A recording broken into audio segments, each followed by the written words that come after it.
Welcome to the Art Project. We are going to do some celebrity portraits. If you are new here, please subscribe. If you enjoy this video, please give it a thumbs up. And I'm going to take you through all this step by step. First, I have a whole bunch of portraits that I'm going to distribute. And you get to pick out the celebrity you want. I am going to take the one right off of the top.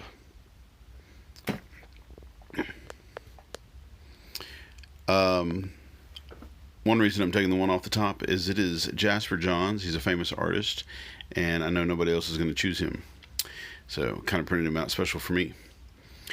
Step number one, you are going to cover the entire back of the photo with graphite. It doesn't have to be completely filled and completely thick, but you do want to cover pretty much every square inch.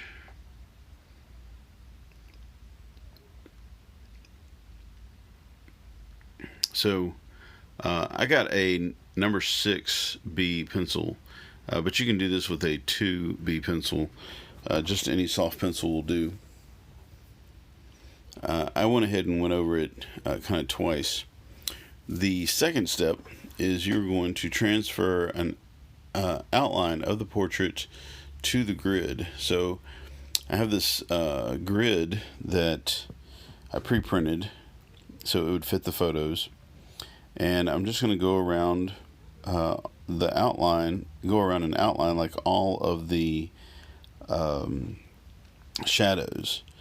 Just whatever you think is dark and needs to be outlined, or whatever you think is light needs to be outlined. You basically have to make a decision on what's important and what's not important. Sometimes I outline the area between, like a gray and a black, or gray and a dark gray. Just, if it's an area that I want to know about later on, then I go ahead and I trace it. When I do this, it transfers to the grid because of all the graphite on the back of the paper. And I double check it over and over and over again to make sure I've got it right before I take it off. There it is. You can faintly see that outline there. Alright, now I'm going to make a larger grid. In this case, it's going to be on a piece of paper 12 inches by 15 inches, which means I can do a 3-inch square grid. So I put a mark on the 3, the 6, and the 9. I'm going to come up here and I'm going to put it on the 3, the 6, and the 9. And then I'm going to turn my ruler sideways and connect those two dots. Those are the two 9-inch dots. These are the two 6-inch dots. And then finally the two 3-inch dots. You have to have two marks in order to make a straight line. You cannot eyeball it. So now I'm turning my paper sideways. I'm going to put one on the 3, the 6, the 9, and the 12.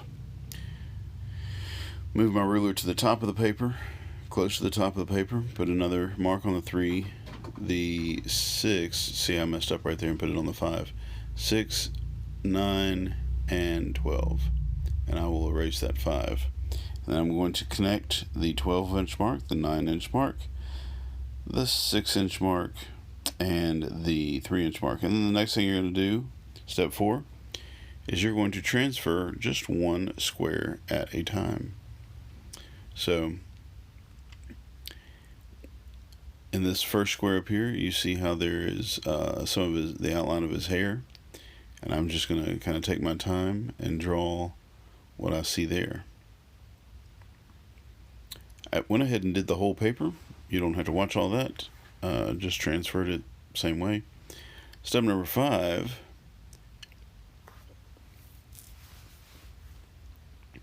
Step number 5, I'm going to start coloring it in, shading it in. So I'm going to treat this like a checkerboard. Every other square is going to be pencil. And in the background of it, I'll go ahead and tell you now, in the background where it's pencil, it's going to be a Zendoodle. But every other square that's not pencil, every other square is going to be color pencil. And the color pencils are going to be entirely color pencil, even if it's in the background. So you can see here I've done 2 squares, then 3, then 4, working on the 5th, then the 6th. Step number 6 is you're going to color the rest of the squares in monochromatic pencil, color pencil. So the very first one that I did, I decided to do red, white, and black. So my one color is red, that makes it monochromatic. And I'm going to use my red first and color in a lot of the areas that are pretty dark. And that's most of his hair, really. Then I'm going to take some of the black and put in there with it. And then I'm going to mix that together with some red. Now, I don't show everything here because I want to keep the video as brief as possible, but some understanding of color pencil would be great. And if you don't know how to mix and blend color pencil, probably wouldn't hurt to get your teacher to show you or watch a video on how to do that. So I decided to do every other row red and every other row blue. So the top row is red, the second row is monochromatic blue, the third row is monochromatic red, the fourth row is monochromatic blue, and the fifth row is monochromatic red again.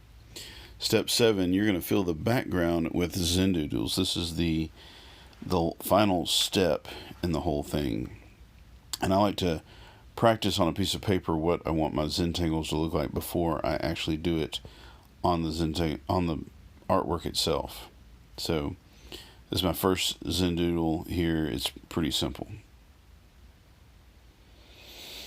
My second one is going to be a series of squares, and those squares are going to be locked together by another series of squares. It's one of my favorites. Every time I have to do a new square in the background, I will practice my Zendoodles on the scrap paper. Even though you don't see it all here, I do practice them every time, and I alter them every now and then. So that's pretty much that. You will have to go back and tweak some stuff. Might have to make the pencil look better, might have to make the color pencil look better, and so on. But basically, when you're done, it's going to look like a checkerboard of pencil and color pencil. And that's it. Remember, if you liked it, give it a thumbs up. Please don't forget to give it a thumbs up.